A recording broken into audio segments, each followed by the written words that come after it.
பத்திரிகை நண்பர்களுக்கு எங்களுடைய காலை வணக்கத்தை தெரிவித்துக் கொள்கின்றோம். இங்கு காவல்துறை நண்பர்கள் இருக்கிறாங்க. அதே போல பாரதிய ஜனதா கட்சி முன்னெடுத்திருக்கக்கூடிய கருப்பு கொடி ஏந்தி நடக்கக்கூடிய அந்த ஆர்ப்பாட்டத்திற்கு நம்முடைய வீட்டு அருகில் இருக்கக்கூடிய தொண்டர்கள் வந்திருக்கின்றார்கள். இன்று தமிழகம் முழுவதுமே எல்லா இடத்துல ஒரு பாரதிய ஜனதா கட்சியினுடைய தொண்டராக இருக்கக்கூடியவர் அவருடைய வீட்டுக்கு முன் நின்று யாருக்கும் எந்த பிரச்சனையும் ஏற்படுத்தாம இன்று திமுக அரசு நடத்தக்கூடிய இந்த அனைத்து கட்சி கூட்டம், தொகுதி மறுசீரமைப்புக்காக நடத்தக்கூடிய அந்த அனைத்து கட்சி கூட்டத்தை கண்டித்து கருப்பு கொடி ஆர்ப்பாட்டத்தை நீங்கள் கையில் எடுக்க வேண்டும் என்று வேண்டுகோள் விடுத்தோம். இன்று தமிழகம் முழுவதும் நடந்து கொண்டிருக்கிறது.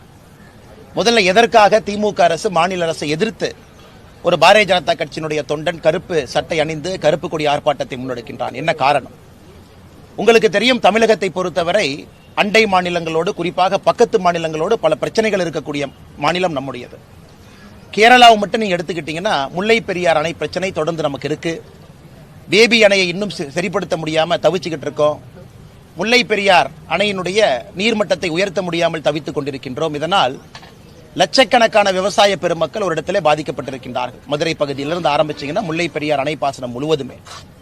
அதே போல தென்காசி பக்கம் போயிட்டீங்கன்னா செண்பகவல்லி அணை, அதை திமுகவினுடைய தேர்தல் அறிக்கை 84 சொல்லியிருந்தாங்க, நாங்க ஆட்சிக்கு வந்தவுடன் செண்பகவல்லி அணையை சரிப்படுத்தி விடுவோம் என்று. அது இவங்க செய்யாதனால கிட்டத்தட்ட தென்காசி மாவட்டத்தில் மட்டுமே 2 லட்சத்திற்கு மேற்பட்ட விவசாய பெருமக்களுக்கு அங்க பிரச்சனை இருக்கு.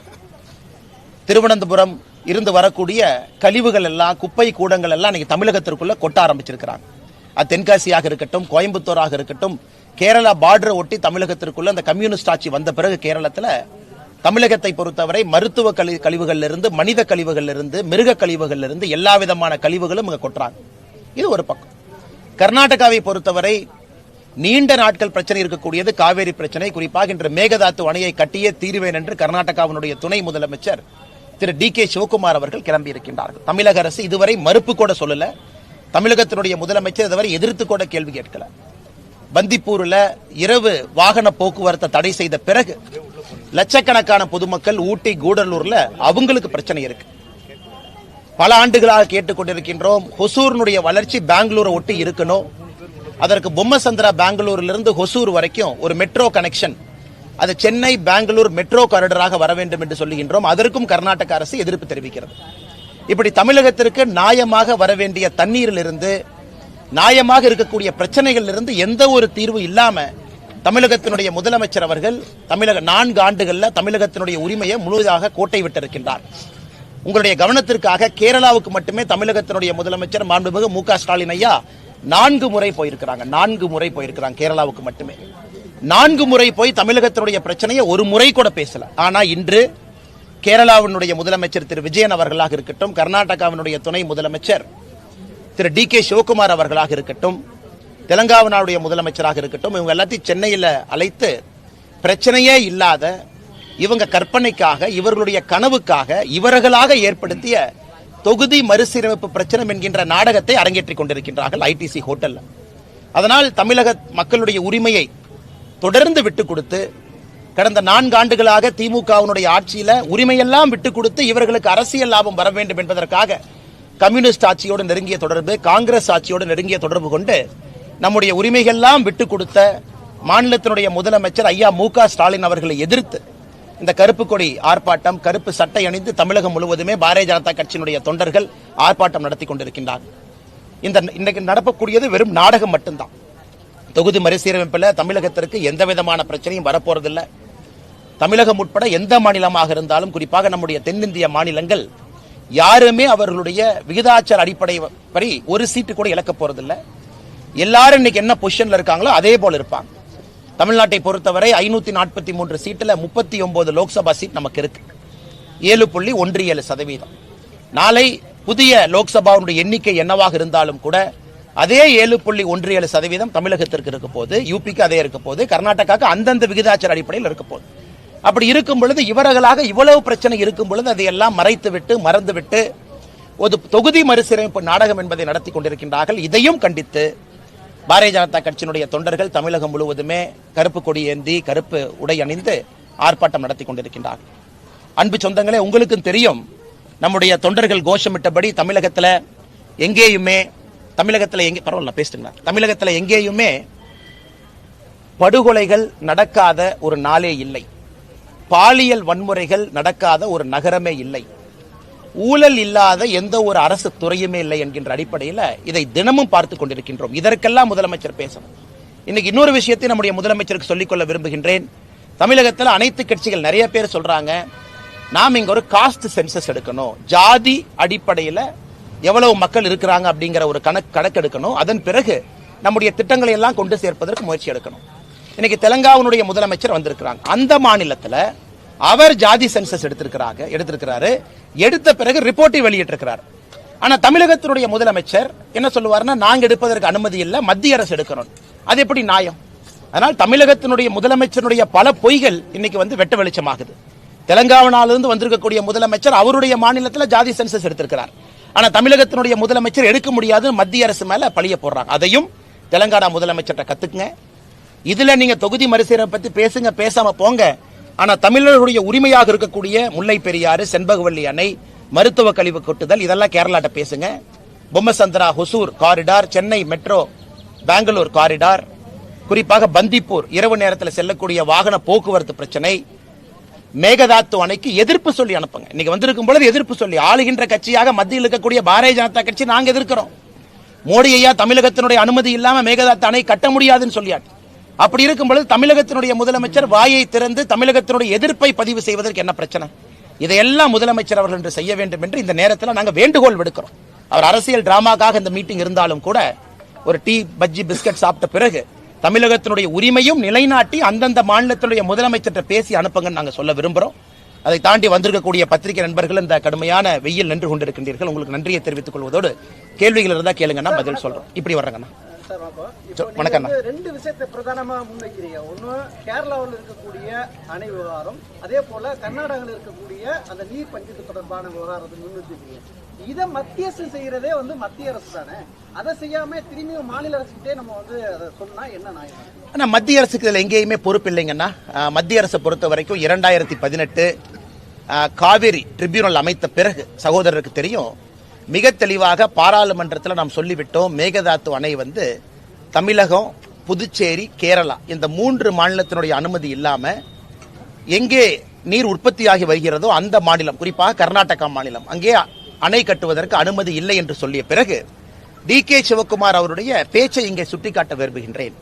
யார் அனுமதி கொடுத்தாலும் கொடுக்காவிட்டாலும் தமிழகத்தினுடைய அனுமதி எப்பொழுதும் தேவையில்லை, அணை கட்டியே தீருவேன் அப்படின்னு டி.கே. சிவகுமார் சொன்னார். டி.கே. சிவகுமார் சொன்னார். மத்திய அரசு என்ன சொல்லுச்சு, நீ அணை கட்டணுமா எல்லா மாநிலத்தையும் கலந்து பேசு, அதுல யாராச்சும் ஒருத்தர் அப்ஜெக்ட் பண்ணா கூட அணை கட்ட முடியாது என்று தெளிவாக சொன்ன பிறகு டி.கே. சிவகுமார் அவர்கள் இதை அரசியல் பிரச்சனையாக இதற்கு எடுத்த பிறகு நான் சொல்வது, தமிழகத்தினுடைய முதலமைச்சர் இதை எதிர்த்து ஒரு குரல் கொடுத்தாரா? இன்னைக்கு டி.கே. சிவகுமார் சித்தராமையா அவர்களை அழைப்பதற்காக பெங்களூருக்கு இங்கிருந்து மந்திரி அனுப்புறாங்க.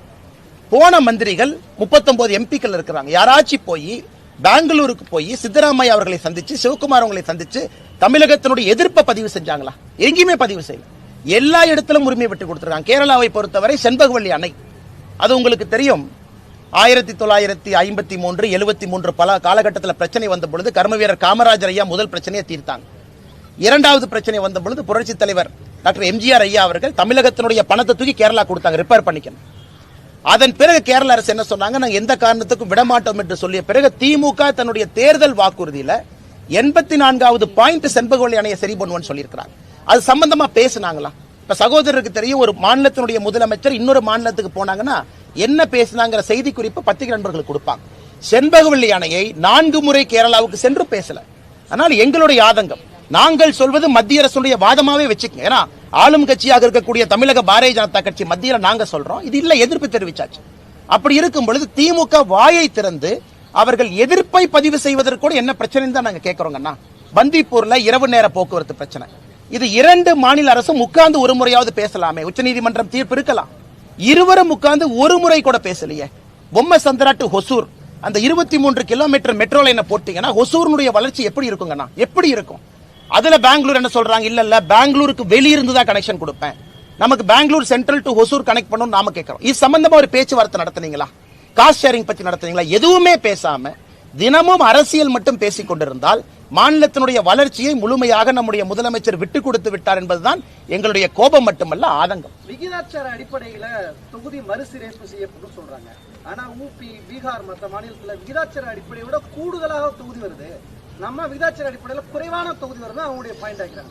இல்லைங்கண்ணா, இல்ல 1972 நீங்க ஃபாலோ இல்லைங்கண்ணா. இன்னைக்கு 1971 சென்சஸ் நடந்துச்சு கடைசியா, அதாவது இந்த தொகுதி மறுசீரமைப்பை பொறுத்தவரை 71 சென்சஸ் வச்சு நாம சுதந்திரத்தின் பொழுது இந்தியாவில் இருக்கக்கூடிய மொத்தமாக லோக்சபா எம்பி 469. முதல் தேர்தல் 1951-52 469 543 வரை நம்ம ஏத்தி இருக்கிறோம் 20 வருஷத்துல. எப்படினாங்கன்னா ஒரு 10 ஆண்டு கால சென்சஸ் வச்சு, இப்ப 71 சென்சஸ் வச்சு 543.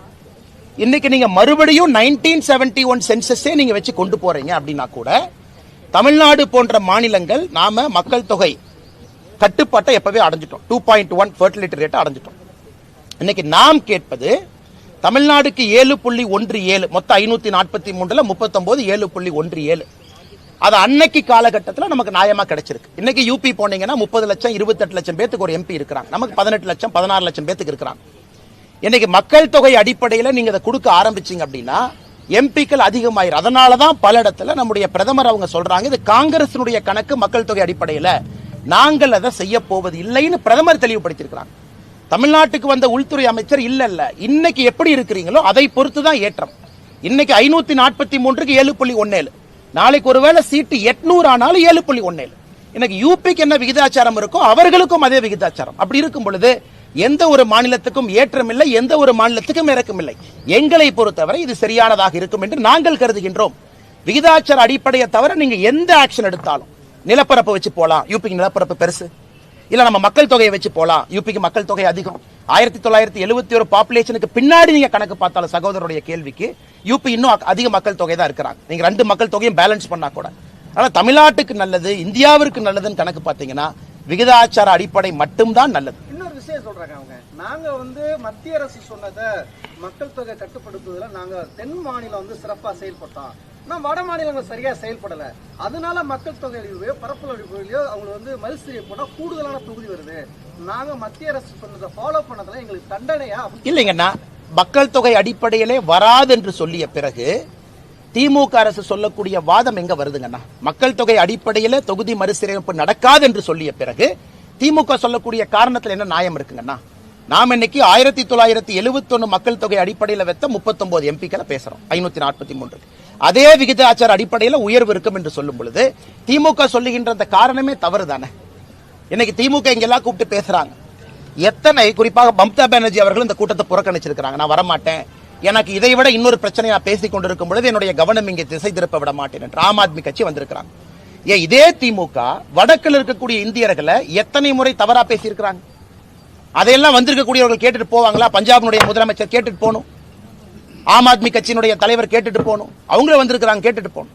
அதனால் இவர்கள் இன்னைக்கு ஒன்று நாளைக்கு ஒன்று, நேற்று முன்தினம் கூட ஒரு அமைச்சர் பன்னிக்குட்டி போடுற மாதிரி வட இந்தியாவில் பன்னிக்குட்டி போடுற மாதிரி போடுறாங்கிறாங்க. இதெல்லாம் ஒரு நியாயமா? இதெல்லாம் தமிழகத்தினுடைய மக்களுடைய வெளிப்பாடா இது போன்ற பேச்சுக்கள் எல்லாம்? அதனால் வெறும் ஏமாற்று வேலை, பித்தலாட்டு வேலை மட்டும் செய்து இந்த நாடகத்தை திராவிட முன்னேற்ற கழகம் இன்று அரங்கேற்றிக் கொண்டிருக்கின்றார்.